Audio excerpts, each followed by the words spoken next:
Hello, my YouTube family. I welcome you all to your very own channel Next Gen Teachers. हम कर रहे हैं B.Ed first year की तैयारी.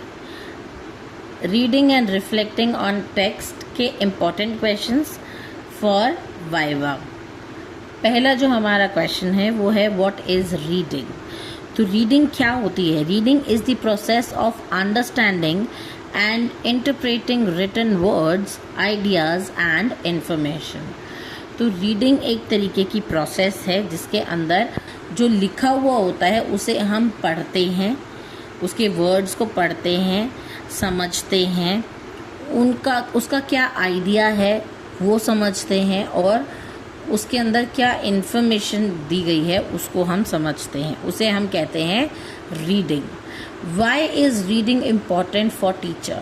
Now, reading helps a teacher increase knowledge, improve language skills, understand different perspectives and teach more effectively. तो teacher के लिए reading बहुत ज़्यादा इम्पॉर्टेंट होती है ताकि टीचर अपनी नॉलेज को इंक्रीज़ कर पाए, अपने लैंग्वेज स्किल्स को जो है इम्प्रूव कर पाए, डिफरेंट पर्सपेक्टिव्स को समझ पाए और ज़्यादा अच्छे तरीके से और ज़्यादा इफ़ेक्टिवली जो है वो बच्चों को पढ़ा पाए. What are the 4 language skills? Now, the 4 language skills are listening, speaking, reading and writing.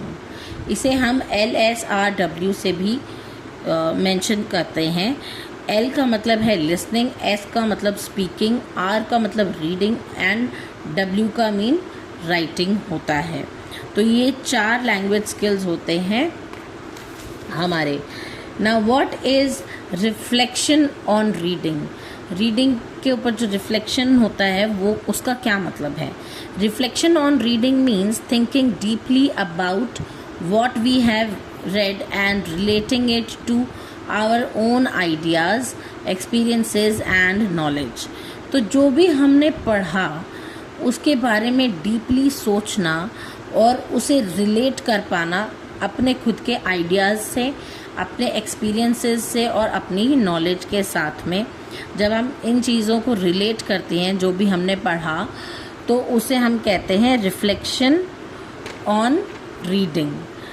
Now, what is the purpose of a text? Text का क्या purpose होता है? The purpose of a text is the main reason why it is written, such as to inform, explain, pursue, entertain and describe. तो text की वजह से हमें पता चलता है कि जो भी लिखा गया है, पहली बात तो ये टेक्स्ट क्यों लिखा गया है, कारण, फिर उसके अंदर क्या इन्फॉर्म किया जा रहा है, क्या एक्सप्लेन किया जा रहा है, क्या परस्यू किया जा रहा है, किस तरीके से उसके अंदर एंटरटेनमेंट है और किस तरीके से किसी चीज़ को डिस्क्राइब करके बताया जा रहा है. तो ये मेन पर्पस होता है किसी भी टेक्स्ट का. हम लिख करके बताते हैं कि हम किसी को कोई इन्फॉर्मेशन देना चाहते हैं, किसी को एंटरटेन करना चाहते हैं तो हम एक अच्छी कॉमिक नॉवल लिख सकते हैं. किसी के बारे में कुछ बताना चाहते हैं तो उसे अच्छे तरीके से डिस्क्राइब कर सकते हैं, आप इन्फॉर्मेशन दे सकते हैं, किसी को कुछ समझाना चाहते हैं तो एक्सप्लेन कर सकते हैं. तो ये सारी चीज़ें जो हैं ये एक पर्पस होता है टेक्स्ट का. What is generic structure. अब जेनेरिक स्ट्रक्चर क्या है? It is the typical organization or pattern followed by a particular type of text. तो जेनेरिक स्ट्रक्चर जो है एक तरीके के लिखने के पैटर्न को फॉलो करने वाला एक पर्टिकुलर टाइप होता है टेक्स्ट का, उसे हम जेनेरिक स्ट्रक्चर कहते हैं. What is biographical text. अब बायोग्राफिकल टेक्स्ट क्या होता है? अब biographical text is a written account of the life, achievements and experiences of a person written by someone else. तो बायोग्राफी क्या होती है? एक तरीके का लिखा हुआ टेक्स्ट होता है जो कि बताता है किसी और इंसान की ज़िंदगी के बारे में कि उसने क्या अचीव किया, उसका क्या एक्सपीरियंस रहा. तो जब हम किसी और के बारे में लिखते हैं और बताते हैं या किसी एक लेखक ने जो है किसी एक महान व्यक्ति के बारे में लिखा हुआ होता है, उसकी अचीवमेंट्स, उसकी जीवन शैली के बारे में लिखा होता है, उसकी अचीवमेंट्स के बारे में वहाँ बताया होता है और उसका एक्सपीरियंस किस तरीके से रहा वो बताया होता है, तो उसे हम बायोग्राफिकल टेक्स्ट कहते हैं। Difference between biography and autobiography. अब सिंपल सी चीज़ है कि बायोग्राफी जो है वो किसी भी एक महान व्यक्ति की स्टोरी होती है जो कि लिखी जाती है किसी और के द्वारा, और ऑटोबायोग्राफी जो है वो एक तरीके की रिटन फॉर्म होती है किसी भी एक इंसान के खुद के बारे में, अपनी लाइफ के बारे में जब कोई एक्सपीरियंस, अपनी अचीवमेंट्स बताता है उसे हम ऑटोबायोग्राफी कहते हैं। So biography written by another person about someone else's life and autobiography written by the person about their own life. Next है व्हाट इज क्लोज रीडिंग। अब क्लोज रीडिंग क्या होती है? Close reading means reading a text carefully and examining its words, कि अच्छे तरीके से जो है जो लिखा हुआ है टेक्स्ट उसको रीड किया जाए केयरफुली, एग्जामिन किया जाए कि उसमें किस तरीके के शब्दों का इस्तेमाल किया गया है, डिटेल्स क्या क्या दी गई हैं, क्या आइडिया था उसे लिखने का, उसका लिखने का स्ट्रक्चर कैसा है। इन सारी चीज़ों को जब डीपली अंडरस्टैंड किया जाता है उसको हम कहते हैं close reading. What is critical reading? अब critical reading क्या होती है? Critical reading means reading carefully, evaluating a text by questioning its ideas, evidence, purpose and reliability. तो critical reading के अंदर जब हम किसी चीज़ को रीड करते हैं ध्यान से, तो हम उसे evaluate करना शुरू करते हैं उस टेक्स्ट को, उसके बारे में और ज़्यादा सवाल पूछना शुरू करते हैं, नए नए आइडियाज़ देना शुरू करते हैं, उसके एविडेंस हम देखते हैं, किस पर्पस से वो लिखा गया वो हम जब पूछते हैं, या फिर क्या वो रिलायबल है जो लिखा गया है, जो इन्फॉर्मेशन दी गई है क्या वो रिलायबल है, उसकी रिलायबिलिटी जब हम चेक करते हैं उसे हम कहते हैं क्रिटिकल रीडिंग। नेक्स्ट है difference between close and critical reading. Close reading focuses on understanding and analysing the details of a text, whereas critical thinking focuses on evaluating and judging the idea and arguments in the text. तो close reading के अंदर understand किया जाता है और analyse किया जाता है टेक्स्ट को, जबकि क्रिटिकल रीडिंग के अंदर इवेल्युएट किया जाता है और जज किया जाता है किसी भी आइडिया को या आर्ग्यूमेंट को जो कि टेक्स्ट में दिया गया है। Now, what is pre-reading? Pre-reading consists of activities done before reading. Pre मतलब पहले, before reading to activate prior knowledge and create interest in the text. तो प्री रीडिंग क्या है? एक तरीके की एक्टिविटी है जिसके अंदर ये देखा जाता है कि जो स्टूडेंट है उसको किसी भी एक पर्टिकुलर टॉपिक के बारे में कितनी जानकारी है पहले से। तो जब उसको पता चलता है कि मुझे इस बारे में पहले से ही जानकारी है, तो वो नई इन्फॉर्मेशन को उसके साथ में आराम से रिलेट कर पाता है और उसके अंदर उसे इंटरेस्ट भी जो है बना रहता है। Pre reading consist of activities done before reading to activate prior knowledge and create interest in the text. Now what is post reading? Post का मतलब बाद में, तो रीडिंग के बाद में क्या होता है? Post reading consist of activities done after reading to check understanding and encourage reflection. तो पोस्ट रीडिंग के अंदर क्या होता है? जब रीडिंग कर ली जाती है तो कुछ एक्टिविटीज़ होती हैं जिससे कि ये चेक किया जाता है कि रीडिंग करने के बाद में कितनी अंडरस्टैंडिंग हुई है उसके बारे में। What is writing for a specific audience? A specific audience के लिए writing क्या है? It means writing according to the needs, knowledge, age, interest and expectations of the intended readers. अब राइटिंग जो है किसी स्पेसिफिक ऑडियंस के बारे में की जाती है। फॉर एग्जाम्पल सबको जो है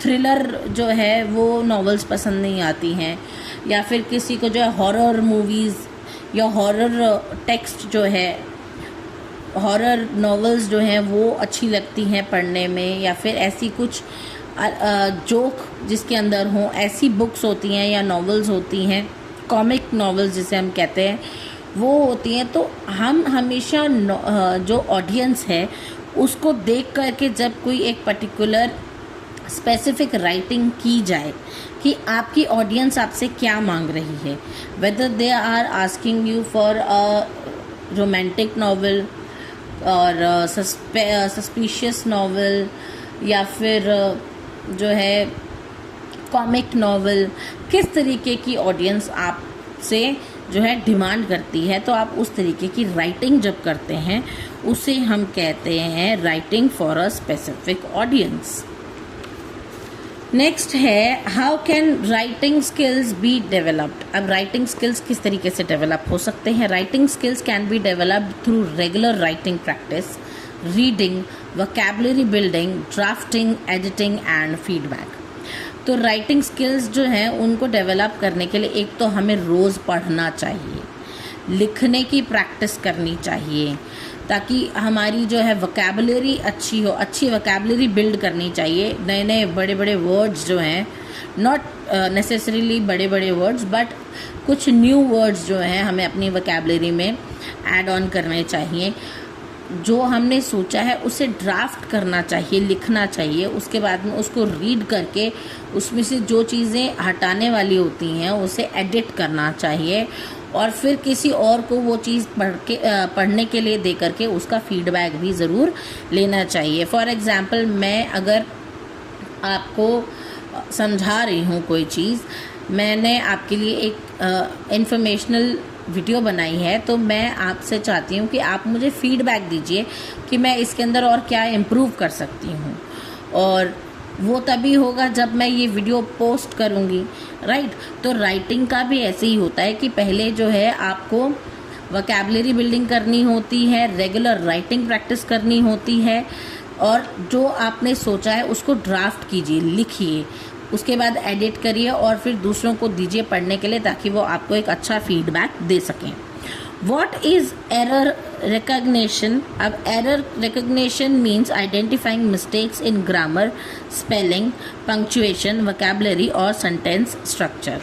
तो error recognition का मतलब है किसी भी चीज़ के अंदर गलती निकालना, जो स्पेशली जो रिटन है।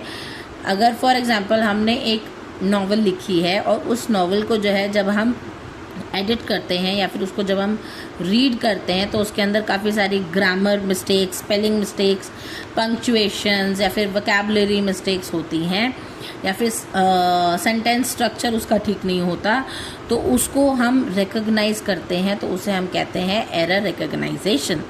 What is editing? Now, editing is the process of improving a written text by correcting errors and improving its clarity, organization, grammar and style। तो एडिटिंग क्यों की जाती है? ताकि जो हमने लिखा है उसको अच्छे से इम्प्रूव करके लिखा जाए, ज़्यादा क्लैरिटी के साथ लिखा जाए, अच्छे तरीके से ऑर्गेनाइज किया जाए, उसके ग्रामर जो मिस्टेक्स हैं उनको ठीक किया जाए और एक अच्छे स्टाइल में उसको लिखा जाए। Now difference between editing and proof reading. अब एडिटिंग और प्रूफ रीडिंग में क्या डिफरेंस है? एडिटिंग जो है वो इम्प्रूव करती है कंटेंट को, उसको ऑर्गेनाइज करने में हेल्प करती है, उसकी लैंग्वेज अच्छी करती है ताकि वो क्लैरिटी में आए। प्रूफ रीडिंग के अंदर mainly checks for final spellings, grammars, punctuations and typing errors, कि हाँ ऊपर से पढ़ लेना ताकि हमें पता लग जाए कि कहीं ग्रामर में मिस्टेक तो नहीं हुई, किसी वर्ड की स्पेलिंग में मिस्टेक तो नहीं है, कहीं पंक्चुएशन मार्क्स तो मिस नहीं हो गए, या फिर कोई टाइपिंग एरर तो नहीं है, उसे हम कहते हैं प्रूफ रीडिंग, राइट। नेक्स्ट है हमारा what is reflective writing. Reflective writing is writing about one's experience, thoughts, feelings, learning and what one has learned from them। तो रिफ्लेक्टिव राइटिंग का मतलब होता है जब कोई इंसान लिखता है अपने एक्सपीरियंसेस को, अपने थॉट्स को, अपनी फीलिंग्स को, या जो भी उसने सीखा है, जब उस चीज़ को वो लिखता है उसे हम कहते हैं रिफ्लेक्टिव राइटिंग, यानी कि जो भी उसके अंदर है वो उसने अपनी राइटिंग में रिफ्लेक्ट किया है, राइट। नेक्स्ट क्वेश्चन है हमारा, what is teaching philosophy. Now a teaching philosophy is a teacher's personal believes and principles about teaching, learning, students and education। तो टीचिंग फिलॉसफी क्या है? एक टीचर की पर्सनल बिलीव्स होते हैं, उनके कुछ प्रिंसिपल्स होते हैं टीचिंग को लेकर के, लर्निंग को लेकर के और स्टूडेंट्स और एजुकेशन को लेकर के, उसे हम कहते हैं teaching philosophy. A teaching philosophy is a teacher's personal beliefs and principles about teaching, learning, students and education। What is the role of reflection in teaching? अब टीचिंग के अंदर जो है रिफ्लेक्शन का क्या रोल है? Reflection helps teachers identify their strengths and weaknesses, improve teaching methods, solve problems and become better teachers। तो reflection जो है टीचिंग के अंदर हेल्प करता है ताकि वो आइडेंटिफाई कर पाएँ कि उनकी स्ट्रेंथ किस किस चीज़ में है, क्या क्या उनकी वीकनेसेस हैं, ताकि वो उनको इम्प्रूव कर पाएँ और टीचिंग मेथड्स को इम्प्रूव कर पाएँ, प्रॉब्लम्स को जो है सॉल्व कर पाएँ ताकि एक बेटर टीचर वो बन सकें। What is an informative text. अब इन्फॉर्मेटिव टेक्स्ट क्या होता है? An informative text provides facts, information and explanation about a particular topic.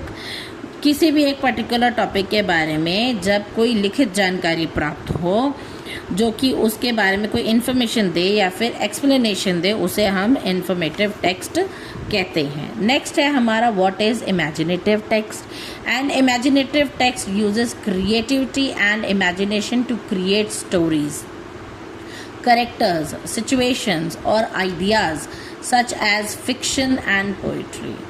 तो फिक्शन वर्क के अंदर क्या होता है? सब कुछ मन गढ़ंत होता है, इमेजिनेटिव होता है। पोइट्री के अंदर भी जो है, अगर एक पोएट कहे कि the sun is shining brightly, तो सन क्या शाइन करता है एक्चुअली में? नहीं। या फिर बर्ड्स आर सिंगिंग, तो चिड़ियाएँ क्या गाती हैं? नहीं, लेकिन वो उसके एक्सप्रेस करने का, उसकी इमेजिनेशन ऐसा बता रही है, तो वो अपने आइडियाज़ को एक्सप्रेस करता है एक पोएटिक वे में, उसे हम कहते हैं imaginative text. What is word knowledge. Now word knowledge means knowing the meaning, pronunciation, spellings, usage and different forms of a word, उसे हम वर्ड नॉलेज कहते हैं। जब किसी एक पर्टिकुलर वर्ड की नॉलेज हो, उसके मीनिंग का पता हो, प्रोनाउंसिएशन का पता हो, करेक्ट स्पेलिंग का पता हो, उसको किस जगह पर यूज़ करना है ये समझ आता हो और किस तरीके से उसे अलग अलग फॉर्म में यूज़ किया जा सकता है, उसकी नॉलेज हो, तो उसे हम वर्ड नॉलेज कहते हैं। अब ये कुछ वर्ड्स हैं, जैसे कि बायोग्राफी क्या होती है? जो समवन एल्स राइट्स, जो कोई और बंदा लिखता है किसी और बंदे के बारे में। ऑटोबायोग्राफी होती है सेल्फ राइट्स, यानी कि खुद के बारे में, आत्मकथा। क्लोज रीडिंग एनालाइज करती है डिटेल्स को। क्रिटिकल रीडिंग इवेल्युएट करती है आइडियाज़ को। प्री रीडिंग यानी कि रीडिंग से पहले। पोस्ट रीडिंग यानी कि रीडिंग के बाद वाली एक्टिविटीज़। एडिटिंग यानी कि इम्प्रूव करना। प्रूफ रीडिंग क्या होता है? Find final errors. इंफॉर्मेटिव क्या होता है? इंफॉर्मेशन देना। इमेजिनेटिव यानी कि क्रिएटिविटी निकालना, क्रिएटिविटी के साथ में लिखना। LSRW होता है listening, speaking, reading and writing. तो ये थे हमारे सारे क्वेश्चंस। अब मैं आपको बताती हूँ कि एग्जामिनर आपसे किस तरीके से क्वेश्चन कर सकता है। How will you develop reading habits among school students. तो आपको पता है रीडिंग क्या होती है, कितने तरीके की होती है। तो अगर आपसे एग्जामिनर पूछे कि आप किस तरीके से बच्चों में रीडिंग हैबिट्स जो है वो डेवलप करेंगी, तो आप क्या कहेंगे? By providing interesting text, reading activities, discussions, library use and regular reading. तो हम बच्चों को रेगुलर रीडिंग करा सकते हैं, उनको अच्छी अच्छी इंटरेस्टिंग टेक्स्ट जो है वो प्रोवाइड करवा सकते हैं, बच्चों से रीडिंग एक्टिविटीज़ करवा सकते हैं, डिस्कशंस करा सकते हैं, क्योंकि वही बच्चे डिस्कशन में पार्टिसिपेट करते हैं जिनको किसी चीज़ की नॉलेज होती है। और नॉलेज तभी होती है जब वो किसी चीज़ के बारे में पढ़ते हैं, रीड करते हैं। लाइब्रेरी का प्रॉपर यूज़ जो है वो बच्चों को दिया जाए तो बच्चे लाइब्रेरी का यूज़ करके रीडिंग को डेवलप कर सकते हैं, रीडिंग हैबिट को डेवलप कर सकते हैं।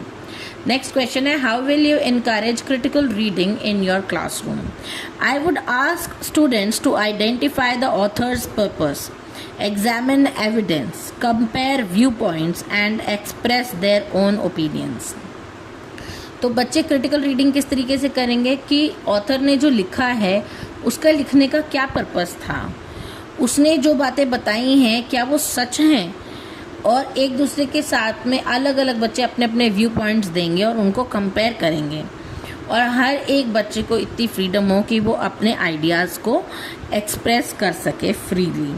ये टेक्निक जो है बच्चों को इनकरेज करती है क्रिटिकल रीडिंग के लिए। How will you improve the writing skill of weak students? जो वीक स्टूडेंट्स हैं उनके राइटिंग स्किल्स किस तरीके से इम्प्रूव किए जा सकते हैं? I would provide simple and regular writing tasks, vocabulary support, individual feedback, editing practice and opportunities for री राइटिंग। तो किसी भी बच्चे को जब हमें राइटिंग अच्छी करने के लिए या फिर इम्प्रूव करने के लिए जो है उसे इनकरेज करना हो तो हम क्या करते हैं, एक तो उसको सिंपल और रेगुलर राइटिंग टास्क दिए जाते हैं, वोकैबुलरी सपोर्ट दी जाती है ताकि उसे समझ में आए जो वो लिख रहा है, इंडिविजुअल फीडबैक दिया जाए, सबके सामने नहीं लेकिन अकेले में बच्चे को समझाया जाए कि किस तरीके से लिखना है, एडिटिंग प्रैक्टिस की जाए, किस तरीके से सही तरीके से लिखना है, एंड अपॉर्चुनिटी दी जाए ताकि वो उस चीज़ को दोबारा से लिख करके ला सके।